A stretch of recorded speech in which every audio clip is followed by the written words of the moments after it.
In August 2017, a devastating landslide in Sierra Leone killed over 1,000 people. A terrible blow to a country that still bears the scars of a civil war and the Ebola crisis. Initially, freak rains brought on by climate change were thought to be the cause. But then other stories emerged of corruption, greed and environmental degradation.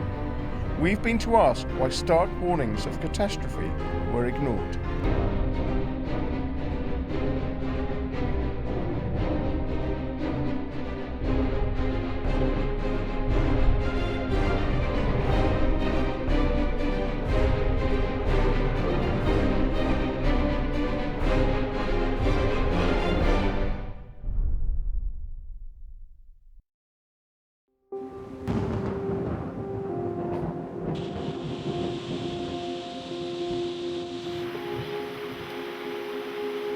The past decade has seen a rise in the number of catastrophic weather events around the world. Be it freak storms or droughts, or unprecedented rainfall, extreme weather is becoming the new normal. And nowhere are the effects felt more keenly than in developing nations. From Bangladesh to Peru and Sierra Leone to the DRC, record-breaking rains have triggered devastating floods and lethal landslides. Among them, the landslide that struck Sierra Leone in August 2017 was one of the deadliest, with over 1,000 people killed or missing. But was this disaster all it seemed? One more portent of the havoc that climate change will be sending our way? Or was it compounded by other, more prosaic human failings? We've been to investigate the root causes of the Sierra Leone landslide, to ask what can be learned and what the future holds for this and other countries if those in power fail to act.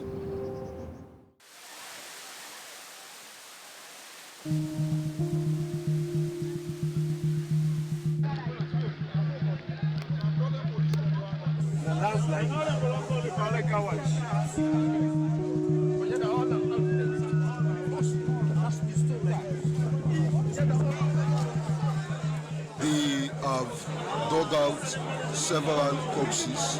Death toll is high, but I cannot give a conclusive figure now.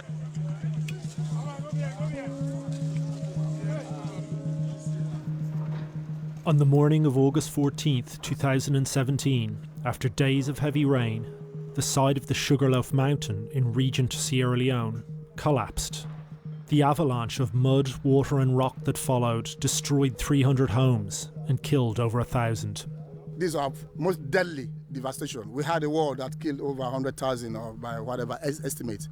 But I don't remember even in the war when for a single day 1,100 people died in 2 minutes.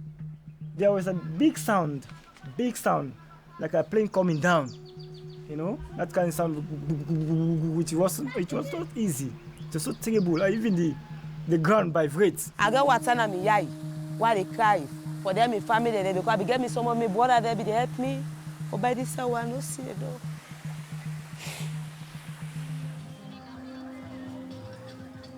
Six weeks later, the rains have come to an end, and people are resuming their lives.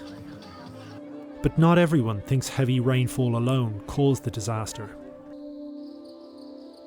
Not far from the site of the landslide, in the hills around Regent, stands the Takugama Chimpanzee Sanctuary. For over 20 years, Takugama has been a haven for chimps, orphaned by habitat destruction and the illegal pet trade. But for the past decade, the sanctuary's founder, Bala Amarasakaran, has been fighting a different cause, one that has implications for people as well as wildlife. Tito, you okay? Laura boy? Yes? Tito, always looking good. Come on. You never get bored of your family. So when they come here, we have to rehabilitate them back mentally and physically, and you form them into a family group, and they stay in these semi-wild enclosures. So they have given a second chance for life, and they are thriving. Yup. Yes. Good boy.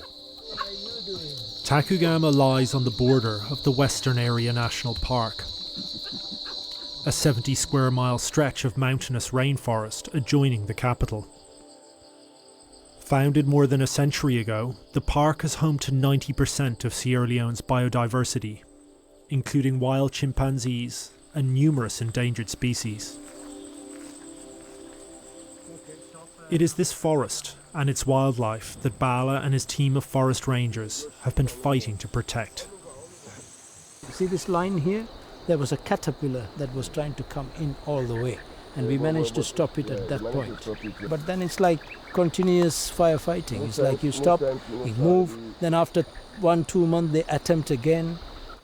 This is how the hills looked historically, and that is how they should be preserved for many reasons. And we don't help protect this forest, this is going to come down one day, and that's what happened there. We've been warning about this landslide or potential for something like big disaster like that for the last, I would say, 10-15 years. For Bala, the collapse of the Sugarloaf was triggered by rampant deforestation and illegal building. For over a decade, he warned the government of the damage being done to the hills around Freetown. He took his message to local radio and television, and even planted trees in the area.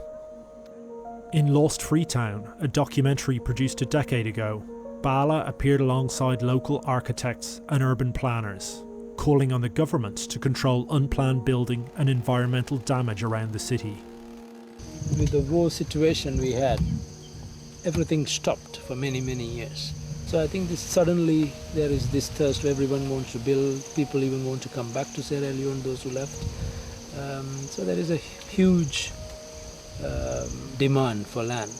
I think the entire building code has been blatantly ignored. The entire building code, nobody has regard to them. Some of the rocks will obviously slide down the mountain. There might be landslips. It's an environmental disaster. And it will, in a few years, we will see how that comes to pass. The warnings were dire, but no one listened. Patrolling the boundary of the national park today takes Bala and his team to the site of the landslide, where one of their guard posts once stood. A year before the disaster, it was burnt down by angry locals, determined to build houses in the area. If this they can do, what make you feel say that one they can do? Yeah. You come here and you look at it. What I see is not the top. I'm imagining what is under. So many people perished here. We are actually standing on top of a mass grave, basically. So you cannot even see the remains of the buildings, so I cannot see of the people. The problem was not caused here. The problem was caused further down, there.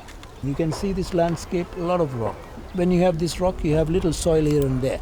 And it's the trees, that's where the roots are spreading into these areas around the rocks, and that is holding everything together. And once you cut the tree, basically the root system dies. That means there is nothing holding these rocks again. Soil is already loose, it's becoming like dust. And once you have a heavy downpour, then water is basically taking it away, then the rocks are being exposed. We are playing games with people's lives, if you ask me, really. It's going to hurt again. It will hurt them.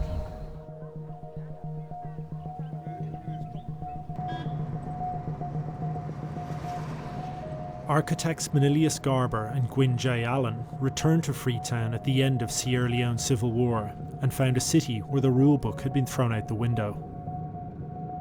Like Bala, they warned of the dangers the city faced. It's truly remarkable what has happened. Just post-war, this whole area had opened up, totally unplanned. 300 homes were destroyed in the Regent landslide. But the collapse of the hillside didn't just destroy the houses beneath it. It created a mudslide, an avalanche of water, earth and stone that swept downhill towards the sea. The houses that stood in its way were built in floodplains or close to watercourses, areas normally classed as high risk. So when I get people away, where do I want to be? Where they are? Some of the friends they want to keep them now, so Now me been there, do command they all well been get there. Now they been there. Our son with his family they all died. The tin shack there has been built into the side of the hill and the earth is left exposed. Now rain coming in will cause that slope to fail. If you had houses like this, all of them would just be going collaterally. Despite the disaster, Gwynn and Manilius find the area around the landslide a hive of building activity, with labourers rushing to meet the demand for new houses. This is their trade now. They're selling these broken aggregates to whosoever will. Who's how they pull this stone? So they're taking the stone from the riverbed here. You can see that bridge is being eroded. And if obviously they're taking stones from out there, that is going to collapse eventually. Through ignorance, we're wrecking the landscape.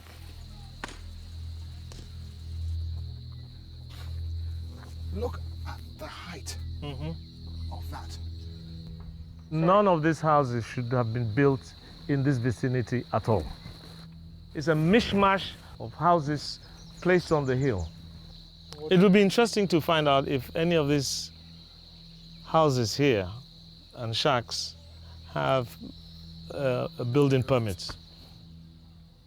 But those we spoke to around the landslide site did have paperwork, including conveyances, site surveys and building permits, all stamped and signed by the Ministry of Lands. It's very painful.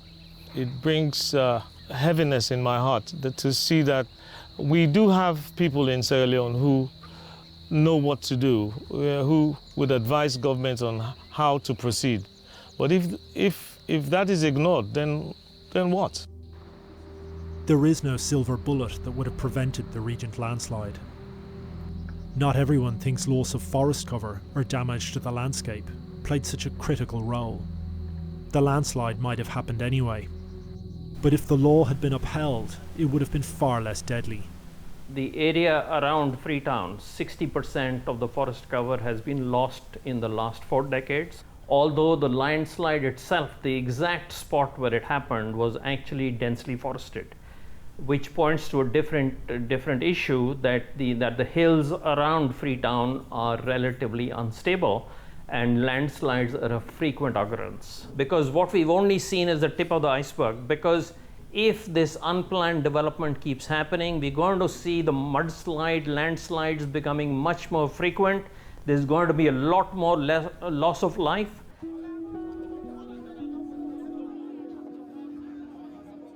Sierra Leone is ill-equipped to deal with natural disasters on such a scale.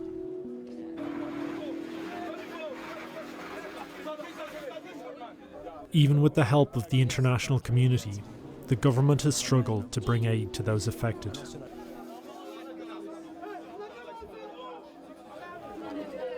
We will continue to stand by you and share with you your grief and help those of you that are traumatized and depressed. And in the process, we all are committed that even with this difficulty, Sierra Leone will rise again. Plans to rehouse displaced people in new communities outside the city are costly and still in their early stages.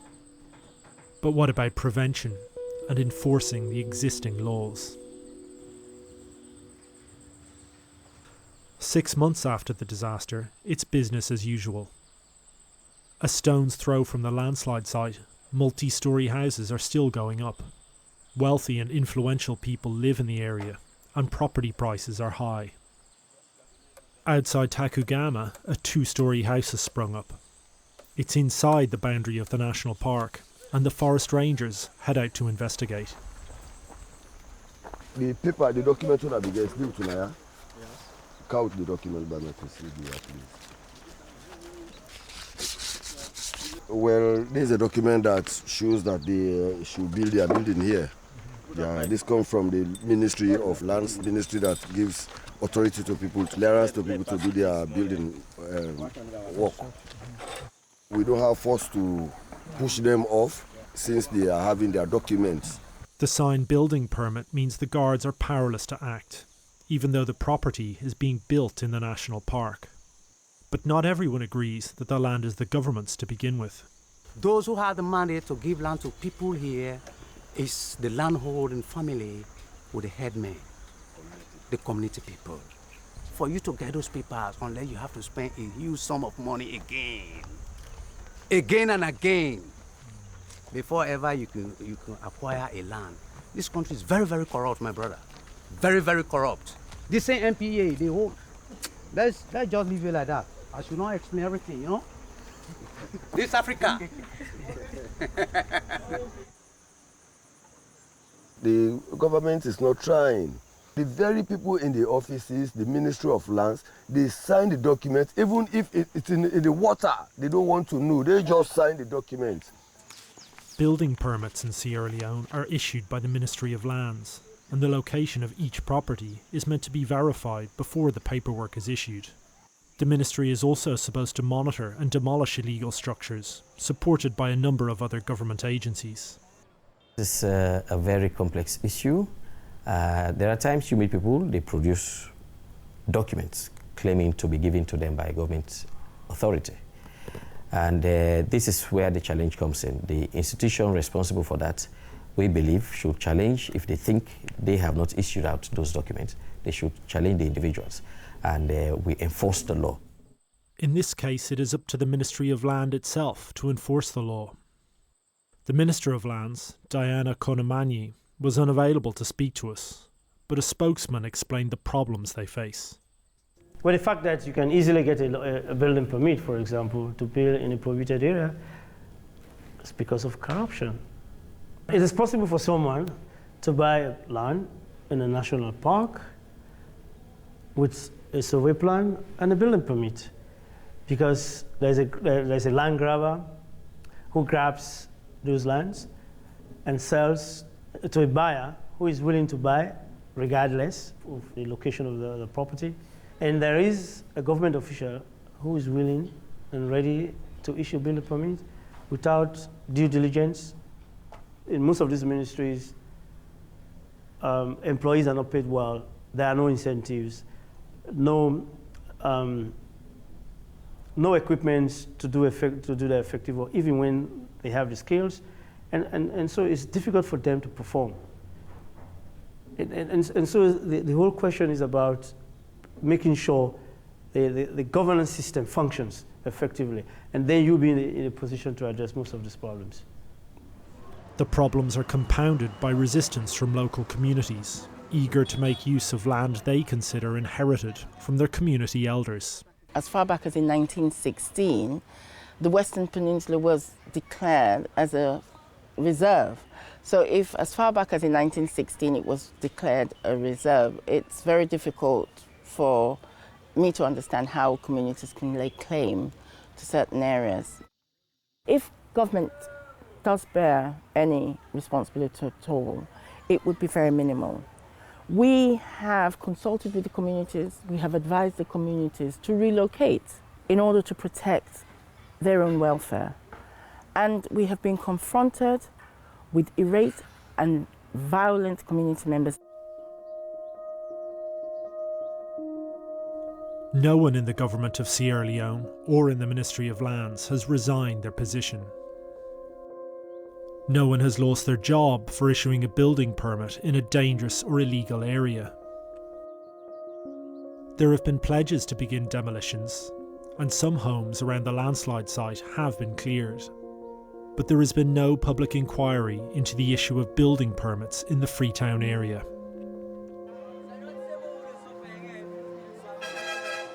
The government of Sierra Leone does face enormous challenges. The population of Freetown has increased by 10 times since the 1960s. Freetown has expanded horizontally, it has not expanded vertically. Urban planning is extremely poor, and there are lots of slum areas which have been built in the floodplains of many of the rivers and streams around in the Freetown Peninsula. Like other cities across Africa, Freetown's low-lying slums are plagued by flooding each rainy season. And the place was the worst. See, the watermark is this. But this here as well can worse. Any half rain we can go inside. Any small rain we can go inside. So every year it yes, get worse and yes. worse and worse. Unfortunately, when mudslides happen, it will find the valley, it will find a riverway, and that is where you will find most illegal settlements. And so, unfortunately, the poor people are the ones who get affected in such a way and lose their lives, sadly. Amount of water flowing down the hills, there is no way, it's not really being held back by the tree cover or the vegetation. The intensity of flooding is really increasing, and because the intensity of the flooding has increased, that is making the hills more and more unstable. Sierra Leone is already experiencing the effects of climate change. The rainy season is growing shorter and more intense. And with steep hills stripped of forest cover, the effects are deadly. If you see just during the period between the 1st of July 2017 and the 14th of August 2017, which is when the landslide happened, Freetown received more than 1,000 millimeters of rainfall, which is more than 3 times the average in a period of a month and a half. And they need to take steps to address these issues because the situation in the future is going to get worse.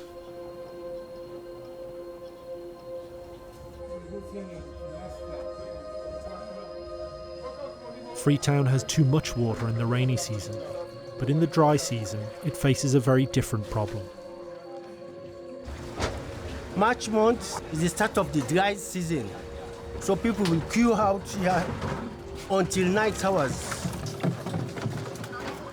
Women rush on the water they have, so it's not easy for them to supply the water every day.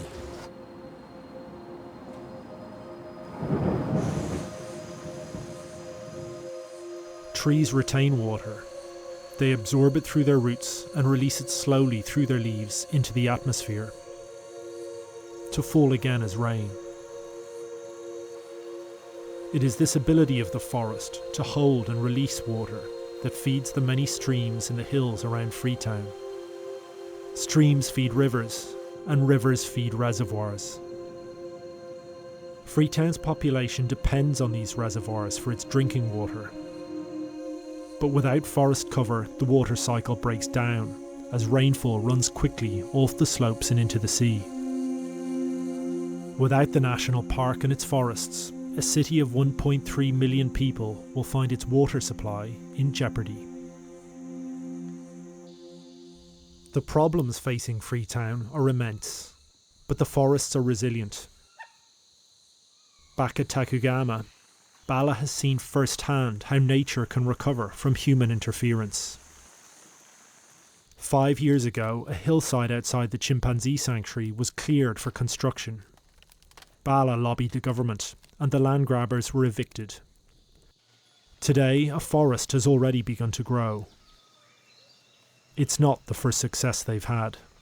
When we first moved in here, this area was like this kind of trees everywhere, because these were all kind of regenerated in the last 20-24 years. These are the ones you see now. These are the big trees. Yeah.